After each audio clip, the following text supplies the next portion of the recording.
ప్రజాభవన్లో ఆర్థిక సంఘం బృందంతో సీఎం రేవంత్ భేటీ అయ్యారు. అరవింద్ పనకరియా నేతృత్వంలో సీఎం బట్టి, పొన్నం, తుమ్మల, ఉత్తమ్ సమావేశమయ్యారు. ఇక కేంద్రం నుంచి రాష్ట్రాలకు రావాల్సిన నిధుల విషయంలో చర్చ జరగనుంది. ఇక జనాభా ప్రతిపాదకన కాకుండా అభివృద్ధి కార్యక్రమాలను దృష్టిలో ఉంచుకుని నిధులు కేటాయించాలని ప్రభుత్వం కోరనుంది. ఇక వర్షాలు, కరువులు వచ్చినప్పుడు జాతీయ విపత్తుల నిధులను పెంచేలా విజ్ఞప్తి చేయాలని నిర్ణయం తీసుకుంది. అదేవిధంగా రాష్ట్రాలకు పన్నుల ఆదాయం విషయంలో కూడా మార్పులు చేయాలని సీఎం రేవంత్ రెడ్డి తెలియజేయనున్నారు.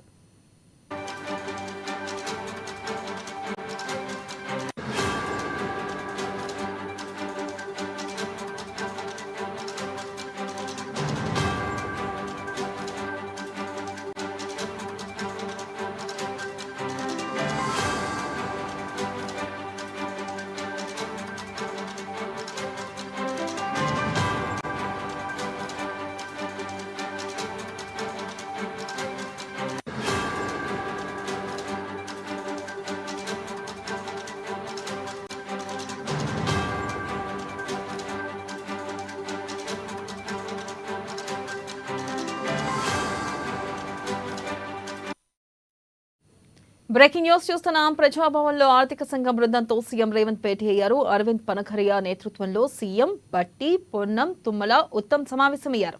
ఇక కేంద్రం నుంచి రాష్ట్రాలకు రావాల్సిన నిధుల విషయంలో చర్చ జరగనుంది.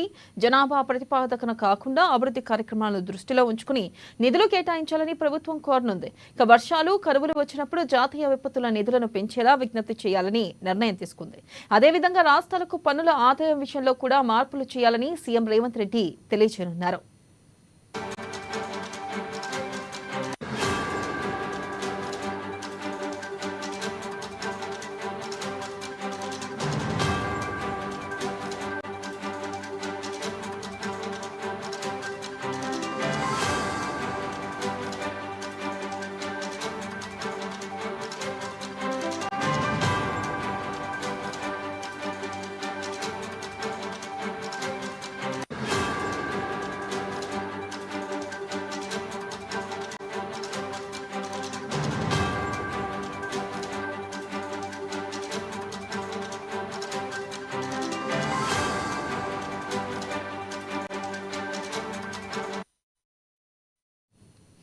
బ్రేకింగ్ న్యూస్ చూస్తున్నాం. ప్రజాభవన్లో ఆర్థిక సంఘం బృందంతో సీఎం రేవంత్ భేటీ అయ్యారు. అరవింద్ పనకరియా నేతృత్వంలో సీఎం బట్టి, పొన్నం, తుమ్మల, ఉత్తమ్ సమావేశమయ్యారు.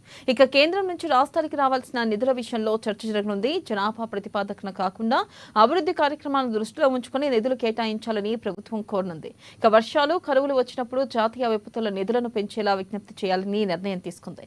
అదేవిధంగా రాష్ట్రాలకు పన్నుల ఆదాయం విషయంలో కూడా మార్పులు చేయాలని సీఎం రేవంత్ రెడ్డి తెలియజేయనున్నారు. దీనిపై మరింత సమాచారాన్ని మా ప్రతినిధి రాంబాబు లైవ్ ద్వారా అందిస్తారు. రాంబాబు, చెప్పండి, ప్రధానంగా ఈ భేటీలో ఏ అంశాలపై చర్చించనున్నారు? ప్రజాభవన్ వేదికగా ప్రధాన ఆర్థిక సంఘం అయితే వివిధ రాజకీయ పక్షాలతోటి అదేవిధంగా ప్రజాప్రతినిధులు కూడా గత నిన్నటి నుండి కూడా భేటీ కావడం జరుగుతుంది. మొన్న వచ్చినటువంటి యొక్క ప్రధాన ఆర్థిక సంఘం హైదరాబాద్ వచ్చి ఇక ప్రజాభవన్ లో ఇటు ప్రజాప్రతినిధులతో పాటుగా ఇటు అధికార పక్షాన్ని అదేవిధంగా వివిధ రాజకీయ పార్టీలతో కూడా భేటీ కూడా జరిగింది. ఈ రోజు 10:30కు ముఖ్యమంత్రి రేవంత్ రెడ్డి అదేవిధంగా మంత్రులు బట్టి విక్రమార్క, శ్రీధర్ బాబు, ఉత్తమ్ కుమార్ రెడ్డి, కోమటి రెడ్డి, వెంకటరెడ్డి, పొన్నం ప్రభాకర్ రెడ్డి, కోమటిరెడ్డి శ్రీనివాస్ రెడ్డి, ప్రభుత్వ సలహాదారులు ఇటు కేశవరావు సభ్యులు, ప్రభుత్వ ప్రధాన కార్యదర్శి శాంతి కుమారి కూడా ఈ యొక్క భేటీలో పాల్గొనడం జరిగింది. ప్రధానంగా రాష్ట్రానికి సంబంధించినటువంటి అనేక అంశాలను కూడా యొక్క ఆర్థిక సంఘం దగ్గర ప్రస్తావించడం జరిగింది. ఇటు ప్రధాన ఆర్థిక సంఘం అంటే కేంద్ర రాష్ట్రానికి సంబంధించినటువంటి అనేక అంశాలను కూడా ఇక్కడ ప్రస్తావించడం. ప్రధానంగా ఇటు కేంద్రం నుంచి రావాల్సినటువంటి అనేక నిధులు ఇటు పన్నుల వాటా మాత్రం రాష్ట్రం నుంచి అధికంగా వెళ్ళినా కానీ కేంద్రం నుంచి రావాల్సినటువంటి వాటా రాలేకపోతుందని చెప్పేసి కూడా చెబుతా ఉన్నారు. అదేవిధంగా ఇటు విపత్తులకు సంబంధించినటువంటి అంశాలు కానీ లేకపోతే ఇటు రాష్ట్రానికి రావాల్సినటువంటి పన్నులకు సంబంధించినటువంటి దాంట్లో కానీ వాటాను ఇచ్చి తీరాల్సిందని చెప్పేసి ముఖ్యమంత్రి రేవంత్ రెడ్డి అదేవిధంగా ఇటు మంత్రులు కూడా ఇటు చెప్పడం జరిగింది. ప్రధానంగా ఇటు పన్నులకు సంబంధించి అంటే 41% నుంచి 50% పెంచమని వాటాను పెంచమని కోరుతా ఉన్నారు.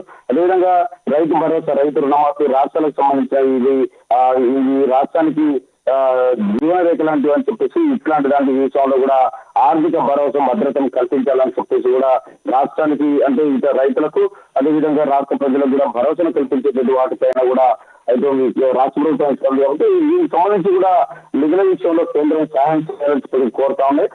ఆ కేంద్ర పథకాలను వినియోగించుకోవాలంటే తరచూ అనేక ఇబ్బందులు వస్తా ఉన్నాయి. కేంద్ర రాష్ట్రాల మధ్య అనేక ఇబ్బందికరమైనటువంటి పరిస్థితులు ఉన్నాయి కాబట్టి కేంద్ర పథకాలను పొందడంలో రాష్ట్రాలకు ఇబ్బందులు ఎదుర్కొంటారు కాబట్టి అలాంటి సమస్యలు లేకుండా రాష్ట్రాలకు వెసులుబాటు కల్పించాలని చెప్పేసి కోరేటువంటి ప్రయత్నం చేస్తాము. మరొక వైపు ఇటు తెలంగాణ రాష్ట్రం ఇప్పుడు అభివృద్ధి వైపు అడుగులు వేస్తా ఉంది. తెలంగాణ వచ్చి 10 మాత్రమే ఉంది. తెలంగాణ ఆవిర్భవించి అనేక ఇబ్బందులు ఎదుర్కొంటుంది. గత ఆర్థిక సంవత్సరం ముగిసే నాటికి 6,85,000 కోట్లకు పైగా ఇటు రుణంతో ఇబ్బందులు ఎదుర్కొందని చెప్పేసి కూడా చెప్పడం జరిగింది. అప్పుల పాలైనటువంటి ఈ యొక్క తెలంగాణ రాష్ట్రాన్ని ఆదుకోవాలని చెప్పి సెస్లు సర్చార్జీల్లో కూడా రాష్ట్రాలకు వాటా ఇవ్వాలని చెప్పేసి కూడా రాష్ట్రాల వాటా ఇవ్వకపోతే ఇబ్బంది ఏర్పడుతుందని చెప్పి పన్నులు మాత్రం రాష్ట్రం నుండి అధికంగా వచ్చినా కానీ అటు తమకు మాత్రం తమ నుంచి తీసుకెళ్లేటువంటి పనులు లేకపోతే దాని నుండి వచ్చేటువంటి వాటా మాత్రం తగ్గుతుందని చెప్పేసి పదే చెప్తా ఉన్నారు. ఇటీవల అసెంబ్లీలో కూడా ముఖ్యమంత్రి రేవంత్ రెడ్డి కూడా ఇదే అంశం పైన రాష్ట్రాల వాటా తగ్గుతా ఉన్నది. ముఖ్యంగా ఇటు దక్షిణాదికి సంబంధించినటువంటి రాష్ట్రాలకు వాటా ఇవ్వడం లేదని చెప్పేసి ఇక్కడ నుండి పన్నులు కేంద్రంలో తీసుకుపోయేది ఎక్కువ, ఇచ్చేది నామమాత్రంగా అని చెప్పేసి కూడా వివిధ రాష్ట్రాలను కూడా ఉదాహరించి కూడా చెప్పినటువంటి పరిస్థితి. సంక్షేమ కార్యక్రమాలను బలోపేతం చేయాలంటే ముఖ్యంగా మౌలిక సదుపాయాల కర్మకు అది ఈ యొక్క కేంద్రం ఇచ్చేటువంటి నిధులు తప్పనిసరి అని చెప్పి కూడా ఇది ఈ అవకాశం రాష్ట్రాలకు ఇది భిక్ష కాదు, తప్పకుండా ఇవ్వాల్సిందే, అది హక్కు అని కూడా స్పష్టం చేయడం జరిగింది. ఇటు వివిధ గ్రామ పంచాయతీలకు సంబంధించినటువంటి కానీ లేకపోతే మున్సిపాలిటీలు కానీ అభివృద్ధి చెందాలంటే రాష్ట్రాలకు సంబంధించినటువంటి నిధులను వెంటనే కేటాయించాలని చెప్పి విపత్కర పరిస్థితుల్లో కూడా కేంద్రం నిధులను ఇచ్చేందుకు అవకాశాలు కల్పించాలని చెప్పి ఇవ్వాలని చెప్పి కూడా కోరుతా ఉన్నారు. ఏదైనా ఈసారికి నిధులను పెంచి మాత్రం రాష్ట్రాన్ని ఆదుకోవాలని చెప్పి కూడా ముఖ్యమంత్రి నాయకత్వంలో ఉన్నటువంటి మంత్రులు కూడా ఆర్థిక చెప్పడం నిన్న ప్రజాప్రతినిధులు సర్పంచులు అదేవిధంగా మున్సిపాలిటీలకు సంబంధించినటువంటి ప్రజాప్రతినిధులు రాజకీయ పక్షాలు కూడా అదే విషయాన్ని కూడా ప్రస్తావించడం జరిగింది. రాష్ట్రాన్ని ఆదుకోవాలంటే కేంద్రం యొక్క వాటాన్ని పెట్టాలని కూడా కోరినటువంటి పరిస్థితి. ఇటు రాంబాబు, ప్రధానంగా కరువులు వచ్చినప్పుడు కూడా జాతీయ విపత్తు నిధులు పెంచాలన్నట్టు కూడా ఇక్కడ కేంద్రాన్ని రాష్ట్ర ప్రభుత్వం విజ్ఞప్తి చేసింది. మరి కేంద్రం దీనిపై ఏ విధంగా స్పందించే అవకాశం ఉందంటారు? అంటే ముఖ్యమంత్రి రేవంత్ రెడ్డి అయితే పదే గతంలో కూడా చెప్పడం జరిగింది. కేంద్రం నిధులు ఇవ్వడం లేదని చెప్పి విపత్కర పరిస్థితుల్లో కానీ ఎలాంటి సందర్భంలో కానీ రాష్ట్రాన్ని ఆదుకున్నటువంటి ప్రయత్నం చేయడం లేదు.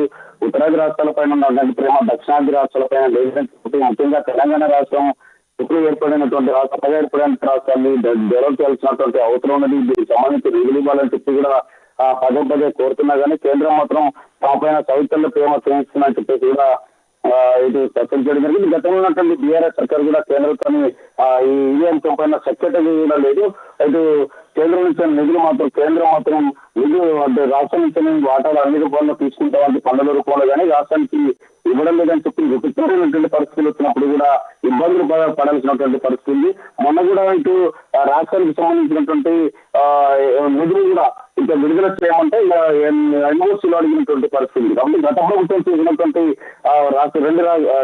కేంద్రానికి గత ప్రభుత్వం ఉన్నటువంటి మధ్యలో ఉన్నటువంటి సఖ్యత లేకపోవడం వల్ల అనేక ఇబ్బందులు ఏర్పడ్డాయి. ఆ ఇబ్బందులకు సంబంధించినటువంటి అంశాలలో రాష్ట్రానికి సంబంధించినటువంటి అనేక అంశాల్లో ఎన్ఓసీలు అడగడం భావ్యం కాదని చెప్పి గత ప్రభుత్వానికి మీకున్నటువంటి మధ్యన సంబంధాలను ఇప్పుడున్నటువంటి రాష్ట్ర ప్రభుత్వాన్ని మొదలుపెట్టడం సరికాదని చెప్పి కూడా తప్పించడం జరిగింది. వెంటనే రాష్ట్రాన్ని ఆదుకోవాలని చెప్పేసి సుమారుగా 5,438 కోట్లు నష్టం జరిగింది. కాబట్టి నష్టం సంబంధించినటువంటి వరద నష్టం సంబంధించినటువంటి నిధులు కూడా విడుదల చేయాలని కూడా కోరడం జరిగింది. ఇలాంటి ఎక్కడెక్కడ కానీ రాష్ట్రాలను ఆదుకోవాల్సిన బాధ్యత కేంద్రం అని చెప్పి కూడా చెప్తా ఉన్నారు. ఈ నేపథ్యంలో మరిన్ని నిధులు కూడా పెంచాలని కూడా కోరుతున్నటువంటి పరిస్థితి. Right, thank you Rambabu.